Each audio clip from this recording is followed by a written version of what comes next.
Assalamualaikum warahmatullahi wabarakatuh. Perkenalkan, saya Latifah Arifatinisa dengan NIM 23060210033. Di sini saya akan menjelaskan sedikit materi tentang sistem koordinasi. Sebelum masuk ke pembahasan materi, kita perlu tahu terlebih dahulu apa itu sistem koordinasi. Nah, sistem koordinasi yaitu suatu sistem yang mengatur dan mengendalikan keserasian fungsi antar organ ataupun sistem organ di dalam tubuh. Dalam sistem koordinasi ini diperlukan 3 komponen agar fungsi koordinasi dapat berlangsung, yaitu ada reseptor, konduktor, dan efektor. Ada reseptor. Reseptor adalah bagian tubuh yang berfungsi sebagai penerima rangsangan. Nah, bagian ini yaitu alat indera. Kemudian yang kedua ada konduktor.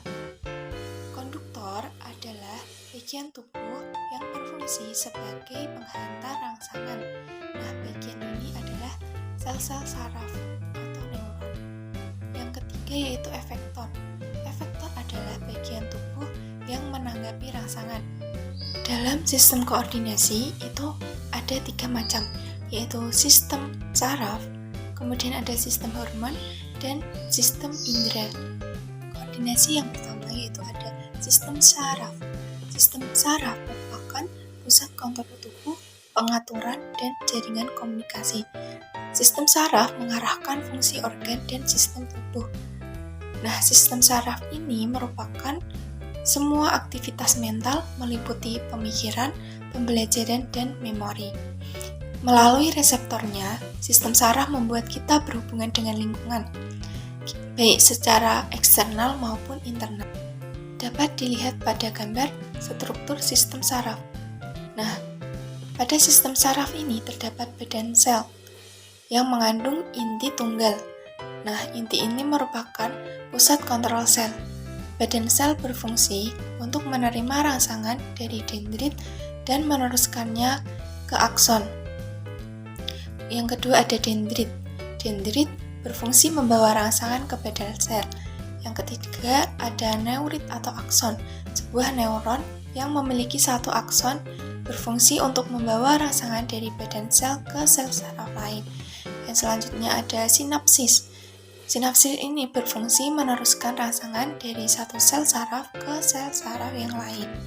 Berdasarkan fungsinya, sel saraf itu dibedakan menjadi 3. Yang pertama ada neuron sensorik atau neuron eferen. Fungsinya untuk menghantarkan impuls dari reseptor ke pusat susunan saraf atau dari indera ke otak dan sumsum tulang belakang. Yang kedua ada neuron konektor. Nah, berfungsi membawa impuls dari neuron sensorik ke neuron motorik. Yang ketiga ada neuron motorik atau neuron efektor. Fungsinya untuk menghantarkan impuls motorik dari susunan saraf ke efektor, dari otak atau sumsum tulang belakang menuju ke reseptor. Mekanisme kerja sistem saraf. Mekanisme kerja sistem saraf ini dimulai dari rangsangan yang kemudian diterima oleh reseptor, diteruskan menuju susunan saraf pusat, dibawa oleh dendrit ke badan sel, dan diteruskan menuju neurit. Rangsangan diteruskan ke dendrit sel saraf yang lain melalui sinapsis. Pada sinapsis terdapat cairan neurotransmitter berupa asetilkolin. Nah, asetilkolin dihasilkan oleh ujung neurit yang fungsinya untuk menghantarkan impuls dari neurit ke dendrit sel saraf lain. Impuls saraf adalah rangsangan atau pesan yang diterima oleh reseptor dari lingkungan luar, yang kemudian itu dibawa oleh neuron atau serangkaian pulsa elektrik yang menjalari serabut saraf. Kemudian impuls ini akan menyebabkan terjadinya gerakan. Nah, gerakan itu dapat dibedakan menjadi 2, ada gerak sadar dan gerak refleks. Gerak sadar disengaja atau yang disadari.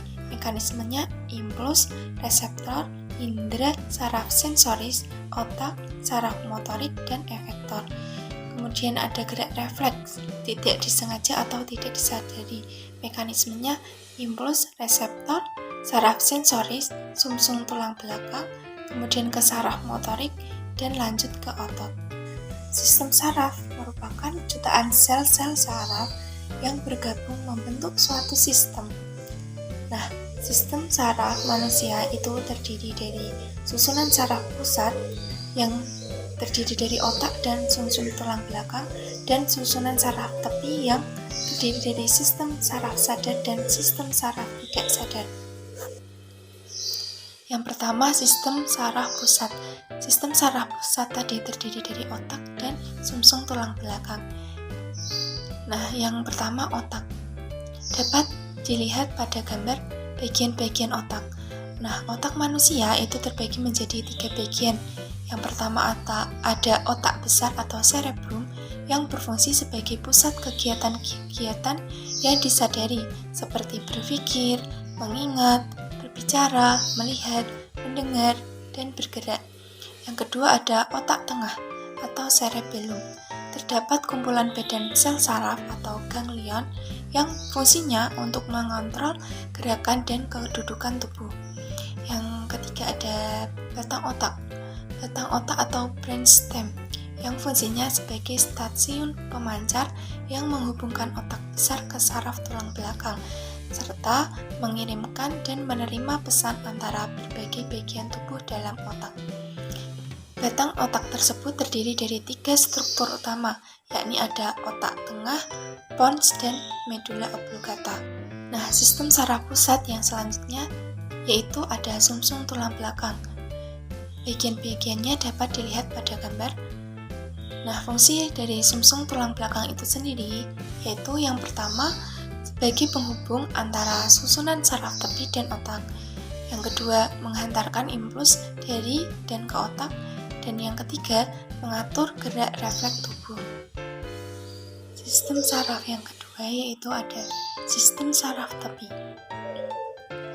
Nah, sistem saraf tepi ini merupakan saraf-saraf yang membawa impuls dari dan ke sistem saraf pusat. Sistem saraf tepi terdiri dari sistem saraf sadar atau saraf somatis. Nah, saraf somatis ini merupakan saraf yang rangsangannya disampaikan ke pusat reseptor, yaitu ke pusat motoris pada cerebrum. Yang kedua ada sistem saraf tidak sadar atau otonom. Saraf yang rangsangannya tidak disampaikan ke otak. Sistem saraf otonom ini mengontrol kegiatan organ-organ dalam. Sistem saraf otonom terbagi menjadi 2 macam, yaitu saraf simpatik dan parasimpatik. Saraf simpatik dan parasimpatik keduanya mensarafi suatu organ yang sama, namun keduanya ini bekerja secara antagonis. Bila simpatis bersifat memacu suatu organ, maka parasimpatis ini bersifat menghambat kerja organ tersebut. Begitupun sebaliknya, bila simpatis bersifat menghambat, maka parasimpatik bersifat memacu. Nah, sebagai contoh, jika simpatik ini menghambat pengeluaran saliva, maka parasimpatik memacu produksi saliva. Ada gangguan dari sistem saraf, yaitu misalnya ada epilepsi. Epilepsi yaitu suatu keadaan, namun itu bukan penyakit. Serangan itu muncul jika otak atau bagian dari otak itu tiba-tiba berhenti bekerja sebagaimana mestinya selama itu beberapa saat. Kemudian yang kedua ada meningitis. Meningitis ini merupakan radang selaput otak yang dikarenakan infeksi bakteri atau virus. Yang ketiga ada encephalitis, merupakan peradangan jaringan otak yang biasa disebabkan oleh virus. Yang selanjutnya ada neuritis. Neuritis ini merupakan gangguan saraf tepi akibat peradangan, keracunan, ataupun tekanan. Sistem koordinasi yang kedua yaitu ada sistem hormon atau endokrin. Sistem hormon adalah sekumpulan kelenjar dan organ yang memproduksi hormon, yaitu senyawa organik pembawa pesan kimiawi di dalam aliran darah menuju sel atau jaringan tubuh. Nah, sistem endokrin berinteraksi dengan sistem saraf, berfungsi mengatur aktivitas tubuh. seperti metabolisme, homeostasis, pertumbuhan, perkembangan seksual, dan siklus reproduksi. Nah, selanjutnya ada karakteristik tersendiri dari kelenjar endokrin. Yang pertama, tidak memiliki saluran dan menyekresikan hormon langsung ke dalam cairan di sekitar sel. Yang kedua, ada menyekresinya lebih dari satu jenis hormon kecuali kelenjar paratiroid. Yang ketiga, memiliki sejumlah sel sekretori yang dikelilingi banyak pembuluh darah dan ditopang oleh jaringan ikat. Dan yang terakhir, masa aktif kelenjar endokrin dalam menghasilkan hormon itu berbeda-beda. Sekresi hormon itu dapat distimulasi atau dihambat oleh kadar hormon lainnya dan senyawa non-hormon dalam darah serta impuls. Jenis-jenis kelenjar endokrin pada tubuh manusia. Yang pertama ada kelenjar hipofisis. Nah, kelenjar ini terletak di dasar otak besar. Hormon yang dihasilkan itu dibagi menjadi 3. Pada lobi depan menghasilkan hormon somatotroph yang menstimulasi pertumbuhan tubuh. Kemudian ada luteinotrophic hormon yang merangsang kelenjar susu untuk mensekresikan susu. Ada lagi gonadotrophic atau hormon kelenjar kelamin. Yang kedua pada lobi tengah ini menghasilkan hormon melanosit stimulation hormon. Nah, hormon ini berperan dalam mengatur perubahan warna kulit, yaitu dengan mengatur penyebaran pigmen melanin pada sel-sel kulit. Yang ketiga, pada lobi belakang ini ada vasopressin untuk mempengaruhi tekanan darah, kemudian oksitosin untuk membantu proses kelahiran. Yang kedua yaitu kelenjar tiroid atau kelenjar gondok yang terletak di daerah leher. Hormon yang dihasilkan yaitu tiroksin, triodotironin, kalsitonin yang berfungsi mempengaruhi metabolisme sel, mempengaruhi pertumbuhan, perkembangan, dan diferensiasi jaringan tubuh. Yang ketiga ada kelenjar paratiroid atau kelenjar anak gondok. Kelenjar ini terletak di dekat kelenjar gondok. Hormon yang dihasilkan yaitu parathormon yang berfungsi mengatur pertukaran zat kapur dan fosfor dalam darah. Yang keempat ada kelenjar timus atau kelenjar kacangan. Hormon yang dihasilkan yaitu somatotroph atau hormon pertumbuhan yang fungsinya untuk pertumbuhan. Kemudian yang kelima itu ada kelenjar adrenal atau suprarenalis. Nah, kelenjar ini terletak di atas ginjal. Yang pertama pada bagian kulit itu menghasilkan hormon mineralokortikoid, glukokortikoid. Kemudian bagian dalamnya itu menghasilkan hormon adrenalin dan epinefrin. Yang keenam ada kelenjar pankreas. Kelenjar ini terletak di sebelah bawah lambung. Hormon yang dihasilkannya yaitu ada insulin. Fungsinya sebagai antagonis dengan hormon adrenalin, yaitu untuk mengubah gula menjadi glikogen di dalam hati dan otot. Yang ketujuh itu ada kelenjar usus dan lambung. Pada kelenjar usus ini menghasilkan hormon sekretin dan kolesistokinin. Nah, kemudian pada lambung menghasilkan hormon gastrin. Hormon-hormon tersebut berperan dalam merangsang sekresi getah lambung. Kelenjar endokrin yang selanjutnya yaitu kelenjar kelamin atau kelenjar gonad. Pada wanita, kelenjar ini terdapat di daerah rongga perut. Pada pria, kelenjar ini terdapat dalam buah zakar dalam kantong skrotum. Kelenjar kelamin pria menghasilkan hormon kelamin pria, yaitu androgen dan sel sperma. Kemudian kelenjar kelamin perempuan atau ovarium menghasilkan sel telur dan hormon perempuan, meliputi hormon estrogen dan hormon progesteron. Buat gangguan pada sistem hormon, yang pertama ada gigantisme. Gigantisme merupakan pertumbuhan raksasa akibat kelebihan hormon somatotroph. 2. Ada akromegali, pertumbuhan pada ujung-ujung tulang pipa akibat kelebihan hormon somatotroph. Yang ketiga ada kretinisme, kekerdilan yang diakibatkan kekurangan hormon somatotrof. Yang keempat ada morbus Basedow. Nah, ini meningkatkan denyut jantung, gugup, emosional, pelupuk mata terbuka lebar, dan bola mata melotot. Hal ini diakibatkan karena kelebihan hormon tiroksin. Sistem koordinasi yang selanjutnya yaitu sistem indera. Sistem indera ini merupakan reseptor atau penerima rangsangan. Alat indera merupakan reseptor yang peka terhadap perubahan lingkungan dan rangsangannya. Setiap reseptor hanya menerima jenis perubahan lingkungan dalam bentuk rangsangan tertentu. Indera itu sendiri dibagi menjadi 5. Yang pertama ada indera penglihatan. Indera penglihatan yaitu mata. Mata ini merupakan reseptor penerima rangsang cahaya atau juga disebut fotoreseptor. 2 ada indera penciuman. Indera penciuman yaitu hidung. Hidung ini menerima rangsang yang berupa bau dari bahan yang berbentuk gas atau juga disebut komereseptor.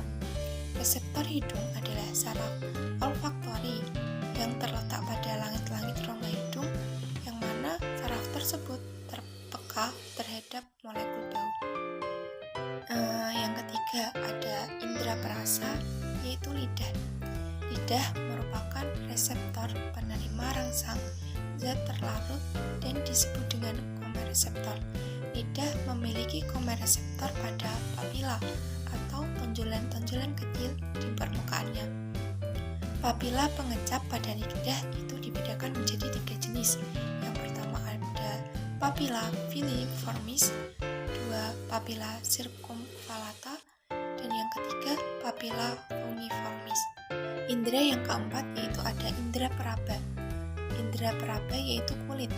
Kulit merupakan indera penerima rangsang sentuhan fisik dan perubahan suhu. Jadi, kulit dapat disebut dengan mekanoreseptor dan termoreseptor. Kulit memiliki reseptor yang terdiri dari korpus pada lapisan epidermis dan dermis yang dapat merasakan berbagai rangsangan. Nah, bagian-bagian pada kulit dan fungsinya. Yang pertama ada ujung saraf tanpa selaput yang terletak pada lapisan epidermis, ini berfungsi merasakan sakit atau nyeri. Kemudian ada reseptor ujung rambut yang terletak di sekitar folikel rambut yang bisa merasakan gerakan rambut. Yang ketiga ada ujung saraf Pacini yang merasakan tekanan kuat. Kemudian yang keempat ujung saraf Ruffini bisa merasakan panas.